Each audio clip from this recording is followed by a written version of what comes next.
عوف نے بیان کیا، ان سے محمد بن سیرین نے اور ان سے ابو ہریرہ رضی اللہ عنہ نے بیان کیا کہ رسول اللہ صلی اللہ علیہ وسلم نے مجھے رمضان کی زکوٰۃ کی حفاظت پر مقرر فرمایا۔ رات میں ایک شخص اچانک میرے پاس آیا اور غلے میں سے لب بھر بھر کر اٹھانے لگا۔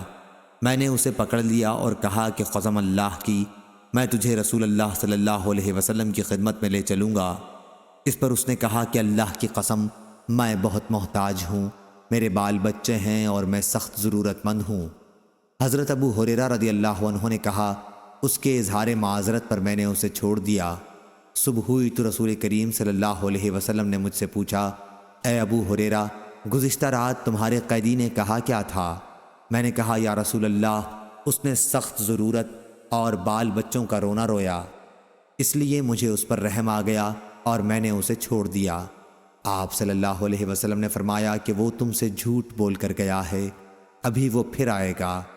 رسول کریم صلی اللہ علیہ وسلم کے اس فرمانے کی وجہ سے مجھ کو یقین تھا کہ وہ پھر ضرور آئے گا، اس لیے میں اس کی طاق میں لگا رہا، اور جب وہ دوسری رات آ کے پھر غلہ اٹھانے لگا تو میں نے اسے پھر پکڑا اور کہا کہ تجھے رسول کریم صلی اللہ علیہ وسلم کی خدمت میں حاضر کروں گا، لیکن اب بھی اس کی التجا وہی تھی کہ مجھے چھوڑ دے، میں محتاج ہوں، بال بچوں کا بوجھ میرے سر پر ہے، اب میں کبھی نہیں آؤں گا۔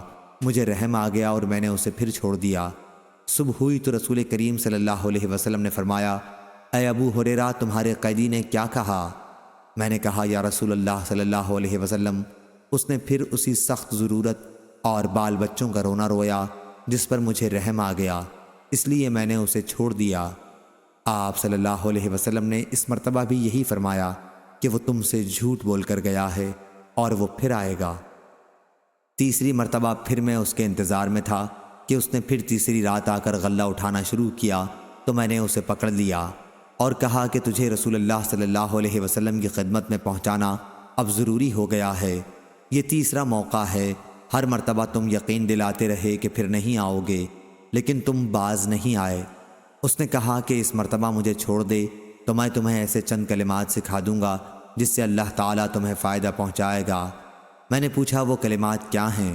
اس نے کہا، جب تم اپنے بستر پر لیٹنے لگو تو آیت الکرسی، اللہ لا الہ الا هو الحی القیوم پوری پڑھ لیا کرو۔ ایک نگران فرشتہ اللہ تعالیٰ کی طرف سے برابر تمہاری حفاظت کرتا رہے گا اور صبح تک شیطان تمہارے پاس بھی نہیں آ سکے گا۔ اس مرتبہ بھی پھر میں نے اسے چھوڑ دیا۔ صبح ہوئی تو رسول کریم صلی اللہ علیہ وسلم نے دریافت فرمایا، گزشتہ رات تمہارے قیدی نے تم سے کیا معاملہ کیا؟ میں نے عرض کیا، یا رسول اللہ صلی اللہ علیہ وسلم، اس نے مجھے چند کلمات سکھائے اور یقین دلایا کہ اللہ تعالیٰ مجھے اس سے فائدہ پہنچائے گا، اس لیے میں نے اسے چھوڑ دیا۔ آپ نے دریافت کیا کہ وہ کلمات کیا ہیں؟ میں نے عرض کیا کہ اس نے بتایا تھا کہ جب بستر پر لیٹو تو آیت الکرسی پڑھ لو، شروع اللہ لا الہ الا هو الحی القیوم سے آخر تک۔ اس نے مجھ سے یہ بھی کہا کہ اللہ تعالیٰ کی طرف سے تم پر اس کے پڑھنے سے ایک نگراں فرشتہ مقرر رہے گا اور صبح تک شیطان تمہارے قریب بھی نہیں آ سکے گا۔ صحابہ رضی اللہ عنہم خیر کو سب سے آگے بڑھ کر لینے والے تھے۔ نبی کریم صلی اللہ علیہ وسلم نے ان کی یہ بات سن کر فرمایا کہ اگرچہ وہ جھوٹا تھا لیکن تم سے یہ بات سچ کہہ گیا ہے۔ اے ابو ہریرہ، تم کو یہ بھی معلوم ہے کہ 3 راتوں سے تمہارا معاملہ کس سے تھا؟ انہوں نے کہا کہ نہیں۔ حضرت صلی اللہ علیہ وسلم نے فرمایا کہ وہ شیطان تھا۔ صحیح بخاری حدیث نمبر 2311۔